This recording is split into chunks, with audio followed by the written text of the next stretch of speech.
bergabung di program terbaru kita, yaitu Oh Gitu. Program Oh Gitu mengambil konsep podcast yang pastinya bakal super duper menarik, edukatif, dan seru banget buat diikutin. Jadi jangan sampai kalian ketinggalan buat episode-episode berikutnya. Tak kenal maka tak sayang maka tak cinta. Kenalin aku Natalia Agatha Suciadi, biasa dipanggil Natali, sebagai MC pertama kalian di podcast kali ini. Tiap podcast bakal ada tema, dan tema kali ini mengambil tema kasmaran dini dengan judul Kasmaran SMP, emang boleh? Tentunya aku gak bakal ngomong sendirian aja, karena kalau sendirian bakal sepi gak sih? Nah, karena bakal ada narasumber yang super keren dan pastinya bakal mengedukasi kita semua tentang kasmaran. Oke, narasumber kita ini gak cuma keren, gak cuma pintar, tapi juga super cantik.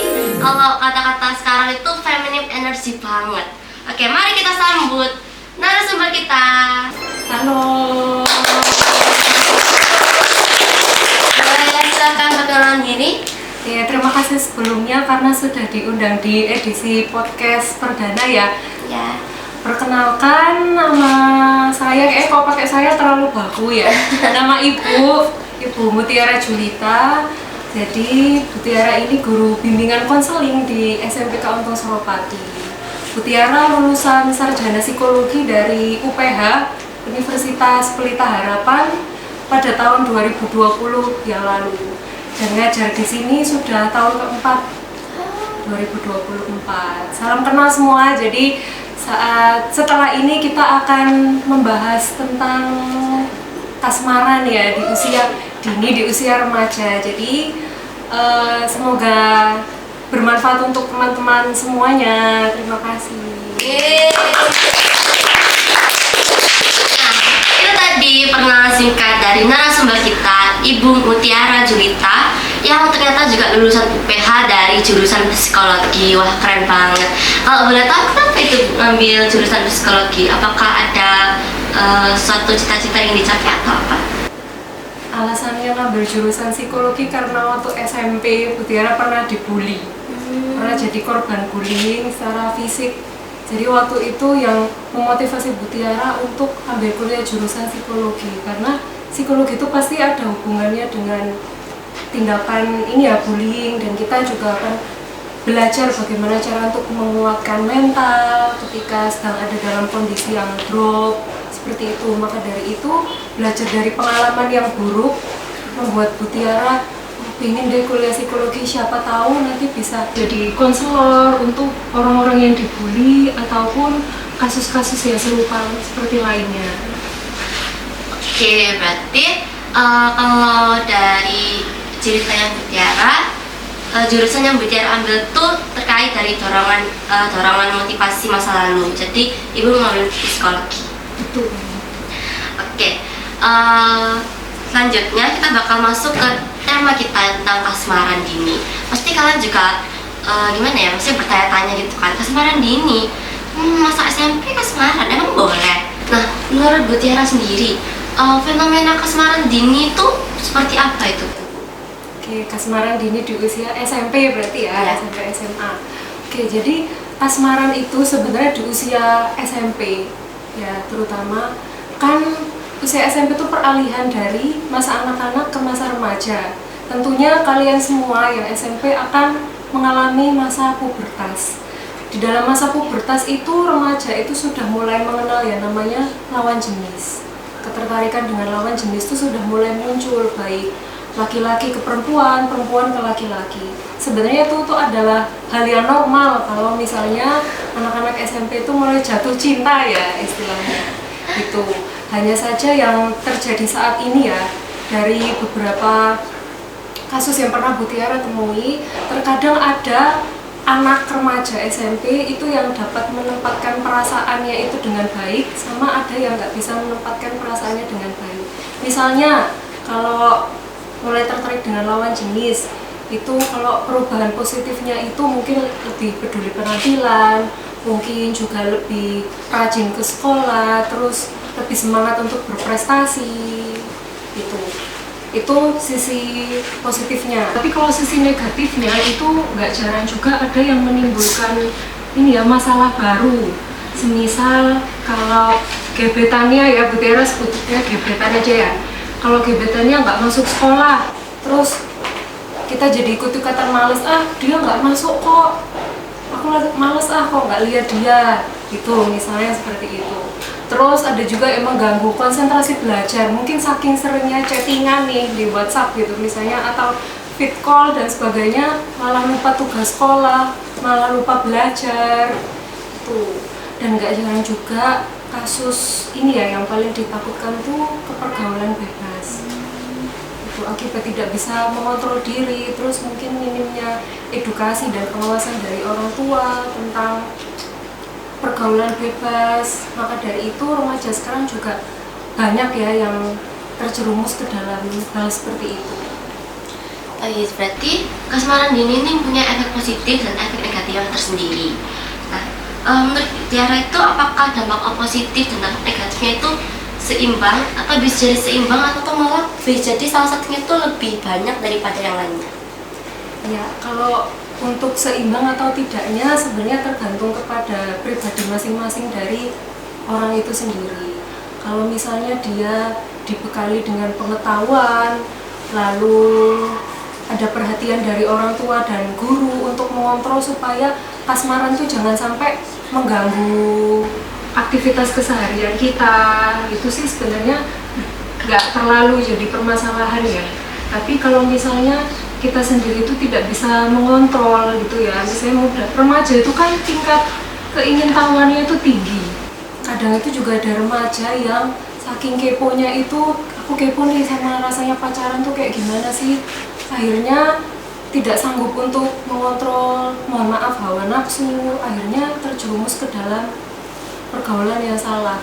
Maka dari itu sebenarnya ketika anak itu sudah mulai memasuki usia remaja, katakanlah 11 atau 12 tahun, itu orang tua dan guru di sekolah itu mempunyai peran yang sangat penting untuk memberi edukasi tentang pubertas, tentang jatuh cinta dengan lawan jenis, bahkan juga ini penting sebenarnya, edukasi mengenai batasan-batasan yang harus kita jaga. Gitu. Batasan-batasan itu dalam artian untuk menjaga dan menghormati tubuh kita sendiri, jangan sampai ada orang lain yang menyentuh gitu ya, apalagi itu lawan jenis kita, misalnya teman-teman kalian di sekolah. Berarti sangat penting ya Bu, peran guru, terutama orang tua dalam mendidik anak-anak dalam kasmaran dini. Kira-kira apa tujuan anak untuk memulai berpacaran? Oke, ini menarik ya pertanyaannya. Kira-kira tujuannya apa? Nah ini kalau dari yang Bu Tiara rangkum nih dari beberapa siswa ya, itu yang pertama ingin punya teman curhat Bu, sama dia itu sehati, kalau ngobrol tuh nyambung gitu ya. Terus habis itu yang kedua mungkin tuh tadi kembali ke istilahnya hukum alamnya, anak yang lagi pubertas itu mulai tertarik dengan lawan jenis. Lalu yang ketiga ada juga yang untuk penyemangat, aku pengen punya pacar karena untuk semangat belajar. Nah itu mungkin motivasinya orang beda-beda ya. Terus ada juga yang karena terpengaruh dengan lingkungan sekitarnya, mungkin melihat teman-teman sekelilingnya, temanku udah punya pacar, aku kok belum ya, aku juga pengen nih punya pacar, kayak gitu. Lalu ada satu lagi sebenarnya yang ini mencari tahu atau ingin tahu, kepo, Penasaran gitu. Penasaran, rasanya pacaran tuh kayak gimana sih. Itu biasanya faktor-faktor yang paling banyak mempengaruhi remaja itu untuk memilih jalan berpacaran itu tadi. Nah, untuk SMP itu memang sudah boleh berpacaran. Kalau misal mereka mungkin sudah merasa dirinya matang secara emosional dan tingkah laku, lalu mereka memutuskan untuk berpacaran, apakah itu hal yang diperbolehkan atau masih belum?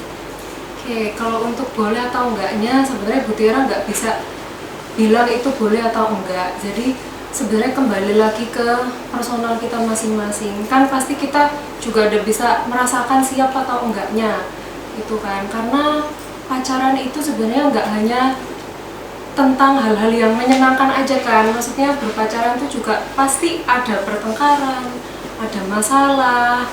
Dan kadang itu nggak usah ada pertengkaran atau permasalahan deh. Kita punya permasalahan dengan orang lain pun kadang istilahnya pacar atau pasangan ya jadi pelampiasan kan. Nah kalau misalnya kita belum bisa mengontrol emosi, belum bisa mengontrol mood, itu juga bisa jadi makin runyam sih, makin membuat masalah yang baru, bahkan bisa berujung putus. Langsung galau itu kalau untuk sini. Iya betul. Dulu Butiara waktu SMA pacaran tuh putus juga galau sih, tapi galaunya cuma 2 hari. Terus habis itu ya udah sekolah lagi kayak biasanya. Mungkin kok anak-anak sekarang ini ya bilangnya apa sih istilahnya kalian sekarang, crush gitu mungkin ya. Oh iya, crush orang yang disuka. Orang itu yang crush. disukai. Crushku. Gitu kan. Kalau crush itu apa udah apa baru berteman doang gitu? Kalau crush itu sepaham saya ya Bu, itu crush tuh kayak orang yang kita suka gitu. Jadi nggak teman sih, cuma kayak orang yang kita suka gitu, itu crush. Itu gitu. crush. Iya. Nah, oke, untuk pertanyaan selanjutnya ya Bu, pacaran di remaja apakah bisa mengaruhi kesehatan mental? Apakah bisa mengaruhi kondisi mental seorang remaja sampai ke kondisi psikis mereka? Untuk itu sendiri sangat bisa, karena katakanlah ini kesehatan mental nih, kita berbicara tentang hal yang terburuknya dulu. Misalnya gini deh, punya gebetan atau punya pacar, terus putus atau bertengkar. Nah kalau misalnya gitu kan istilahnya nggak bisa bersama-sama lagi kan kalau misalnya putus. Itu kadang ada yang sampai mengakibatkan depresi, stres yang berkepanjangan, sampai mengganggu aktivitas belajarnya di sekolah. Jadi mungkin yang dulunya siswa berprestasi, setelah putus sama gebetannya atau putus sama pacarnya, prestasinya jadi menurun, di kelas nggak fokus, nggak konsentrasi. Bahkan ada beberapa kasus itu juga mungkin kalian pernah dengar ya, remaja yang bunuh diri akibat putus sama kekasihnya, seperti itu. Itu kan juga masalah-masalah kesehatan mental yang harus segera diatasi supaya hal-hal tersebut sampai bunuh diri itu tidak terjadi lagi pada usia remaja. Berarti ini salah satu dampak negatif dari asmara dini ya. Betul. Jadi untuk asmara dini ini dampak negatifnya bisa sangat mempengaruhi hidup seorang remaja. Iya, sangat bisa mempengaruhi. Jadi maka dari itu karena kalian kan sudah pernah istilahnya udah pernah punya crush mungkin, terus Butiara nggak tahu ya, mungkin kalian ada yang udah punya pacar backstreet diem-diem. Kalau dari Butiara sendiri, pesan yang paling utama itu membuat batasan. Kita harus pandai menjaga diri, istilahnya harus jangan sampailah tubuh kita ini dipegang oleh orang asing ya, orang luar gitu. Orang luar tuh maksudnya bukan orang luar negeri gitu ya. Maksudnya orang yang itu bukan dari orang tua kita sendiri, terutama bukan ibu kita gitu. Jadi kalaupun misalnya kalian dekat dengan lawan jenis, itu jangan sampai misalnya memegang area-area sensitif kalian, area pribadi. Jadi penting ya Bu untuk membuat batasan antara kita dan orang yang tidak terlalu dekat sama kita, untuk menghindari dampak-dampak negatif gitu ya Bu. Bagaimana kalau misal ada anak yang merasa kalau orang tuanya tuh membebankan dia, dan dia tuh malah milih buat ya udah bertindak sesukanya dia aja.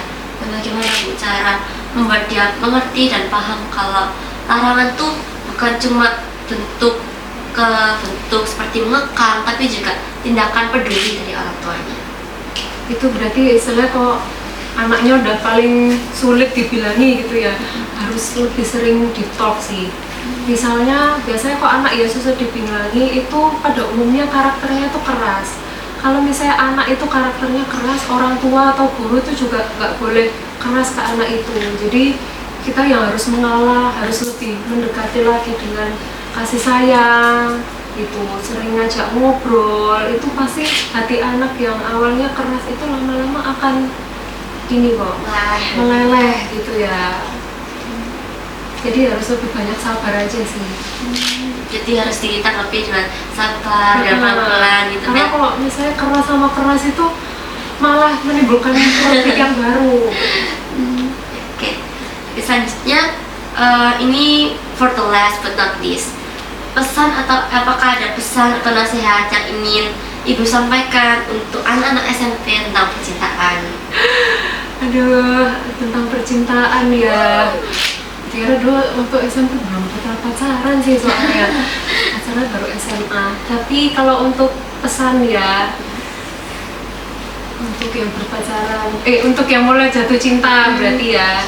Untuk yang mulai jatuh cinta di usia remaja jangan khawatir, itu memang perasaan yang normal banget kalian rasakan karena kalian sudah memasuki usia yang istilah levelnya lebih tinggi ya dari anak-anak ke remaja gitu. Jadi jaga diri kalian baik-baik, itu tadi bangun batasan itu, hargai dan jagalah tubuh kalian sendiri itu. Lalu kalau untuk SMP sih ingatlah pokoknya tujuan utama kalian sekolah itu apa. Ingat kalian itu punya target apa yang harus kalian peroleh, karena sekolah itu cepet kan. Nanti ketika SMP lulus 3 tahun, terus lanjut SMA lulus 3 tahun, terus sudah mau kuliah. Itu kuliah itu juga cepet ya jalannya. Dan mungkin harus ini ya, mulai dari sekarang memikirkan untuk ingin melanjutkan studi di mana, ambil jurusan apa, atau bahkan mungkin kalian sudah harus merancang karir yang kalian impikan itu sih. Dan kalau misalnya itu bisa dibarengi sama pengembangan hobi, itu mungkin akan lebih baik ya, lebih itu. Jadi jangan sampai misalnya kalian yang sekarang lagi deket sama crush atau lagi yang punya gebetan, jangan sampai itu mempengaruhi prestasi belajar kalian di sekolah seperti itu. Jadi tetap apa ya, menjaga diri dan menjaga nama baik kita sendiri. Jadi walaupun pacaran itu konotasinya sedikit negatif untuk beberapa orang kebanyakan, masih ada dampak positifnya ya Bu, buat diri sendiri, buat remaja apalagi. Jadi untuk anak SMP itu yang penting tahu batasan dan tahu apa yang diprioritaskan bagi kehidupan mereka selanjutnya. Betul, karena kalau misalnya ya kalian udah lulus sekolah atau udah lulus kuliah nanti gitu, dan kalian punya karir sendiri, misalnya bisa bekerja sendiri, terus menaikkan value ya kalau sekarang, misalnya membangun diri untuk menjadi orang yang lebih berkualitas, itu pasti istilahnya lawan jenis kita tuh bakalan antri gitu kan, ingin mendapatkan. Jadi kita tuh bisa tinggal milih aja gitu yang sesuai seperti itu. Jadi akan lebih baik kalau misalnya inilah fokus sama pengembangan diri sendiri dan menaikkan kualitas diri. Jadi ini tips ya Bu, tips biar dapat pasangan gitu ya. Kita harus menaikkan value diri kita sendiri dulu. Nanti semoga-moga kita mendapatkan pasangan yang sama value-nya dengan kita. Oke. Tidak terasa acara ini akan berakhir. Sedih banget. Oke, terima kasih buat kalian yang sudah mendengarkan, dan mohon maaf bila dari saya sendiri selaku MC ada kesalahan kata maupun perbuatan, saya benar-benar minta maaf. Oke, terima kasih untuk semuanya karena sudah mendengarkan. Terima kasih, sampai jumpa di episode berikutnya.